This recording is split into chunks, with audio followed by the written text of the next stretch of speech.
வணக்கங்க. இது அங்காளம்மன் சத்யா வீடியோ. அனைவருக்கும் இனிய காலை வணக்கங்க. அங்காள பரமேஸ்வரியை பற்றி சொல்லும்போது சொல்லுவாங்க, கபால ஓடு ஏந்தி காட்டு கூச்சலிட்டவலாம் அப்படின்வாங்க. கபால ஓடுன்றது மண்டை ஓடை ஏந்தி அந்த அம்மா காட்டு கூச்சல், அந்த ஒரு சத்தத்தை நீங்கள் கேட்கவே முடியாது, கர்ப்பமே கலங்கிரும்னுவாங்க பார்த்தீங்கன்னா, அந்த மாதிரியான சத்தம். என்ன இப்படி சொல்கிறேன்னு நினைக்காதீங்க. அதாவது மற்ற ஊர்களில் சாமி வந்து ஆடினாலோ ஓரளவுக்கு சாந்தமாக தான் வந்து ஆடுவாங்க. ஆனால் பெண் தெய்வங்கள்லேயே ரொம்ப உக்ரமாக வந்து ஆடுறது அந்த அம்மா அங்காள பரமேஸ்வரிங்க. காளி ரூபம் அந்த அம்மா, காளி போல தான்.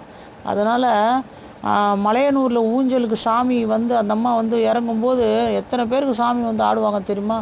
அப்படியே தொண்டையே கிழிஞ்சி போயிடுற மாதிரி அப்படி ஒரு சத்தம் பயங்கரமாக கத்துவாங்க.